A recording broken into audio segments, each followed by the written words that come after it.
ভালো বা মন্দ সে তো দেখলেই বোঝা যাবে।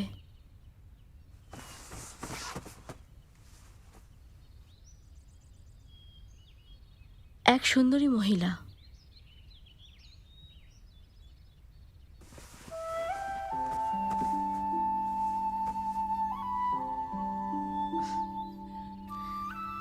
এখন একজন দাড়িওয়ালা বৃদ্ধ।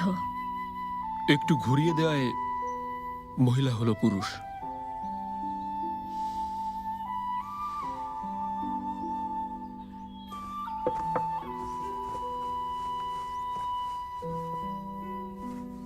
বলো, কি দেখছো? মনে হচ্ছে মহিলাটা বিপদে পড়েছে। তুমি নিশ্চিত?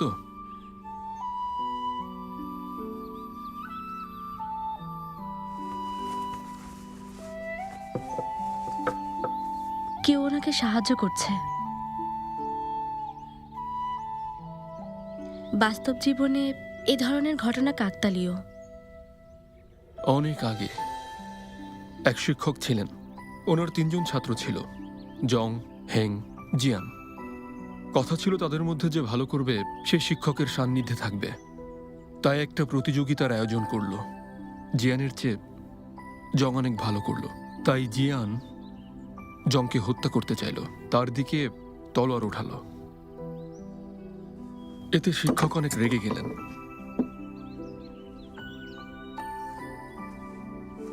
জিয়ান ওই সময়টাকে কাজে লাগিয়েছিল। ওর কাছে ছিল 72 কৌশলের এক অভিনব তলোয়ার। এরপর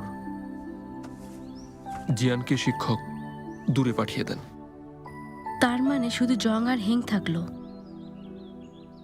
তবে জানি না কেন মনে হচ্ছে গল্পে আরো কিছু আছে। তোমার এমন মনে হওয়ার কারণ আমি জানি না, তবে তোমার ধারণাই ঠিক। সম্ভবত এটা তোমার দিব্য দৃষ্টির কারণেই।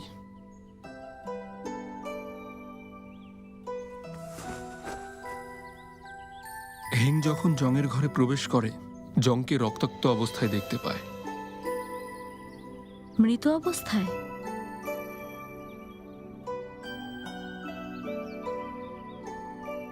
জিয়ান নেই, জং মারা গেছে। তার মানে হেংই জংকে হত্যা করেছে। ওদের দুজনকে সরিয়ে নিজে টিকে থাকতে চেয়েছিল। তুমি নিশ্চিত?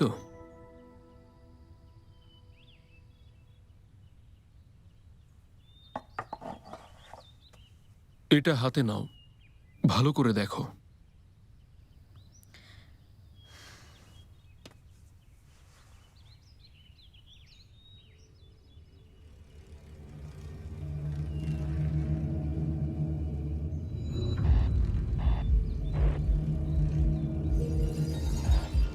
জংকে আক্রমণের সময় জিয়ানের তলোয়ারে সুই লুকানো ছিল, সেটাই ব্যবহার করেছে।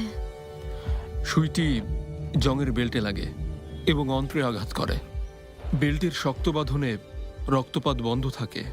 ওর সামান্য ব্যথা লাগলেও তেমন গুরুত্ব দেয়নি, ভেবেছিল সামান্য আঁচড় লেগেছে। কিন্তু প্রতিযোগিতার পর ঘরে এসে যখন বেল্টটি খোলে, সাথে সাথে রক্ত বের হতে থাকে। হেং যখন ঘরে প্রবেশ করে ততক্ষণে জং মৃত। এখন বলো, কি মনে হয়? এটিও কাকতালীয় ঘটনা? একদমই না, সবই ছিল জিয়ানের সাজানো। সে বুদ্ধি করে ওদেরকে সরিয়েছে।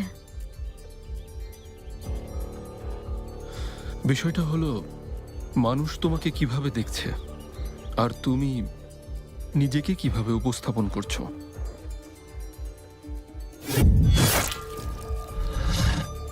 তোমাকে জানতে হবে জীবনের সেই গুরুত্বপূর্ণ মুহূর্তগুলোতে কিভাবে ভুল, সঠিক এবং জীবন মৃত্যুর মধ্যে একটিকে বেছে নিতে হয়। একটি বিচক্ষণ মন একজোড়া অন্ধ চোখের চেয়ে 1000 গুণে শ্রেয়।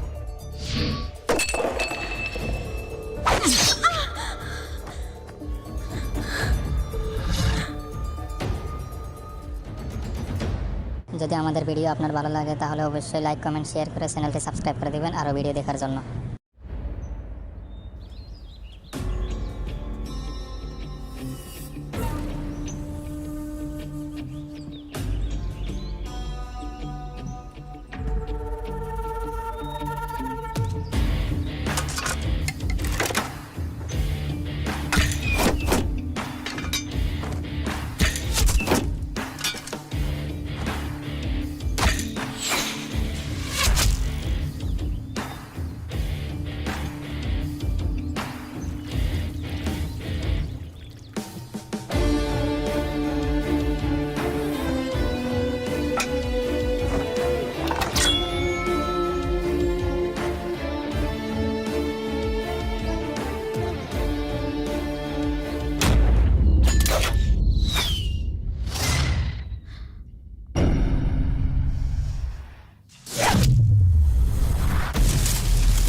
কাজটা নিশ্চিত ইউএনএমের।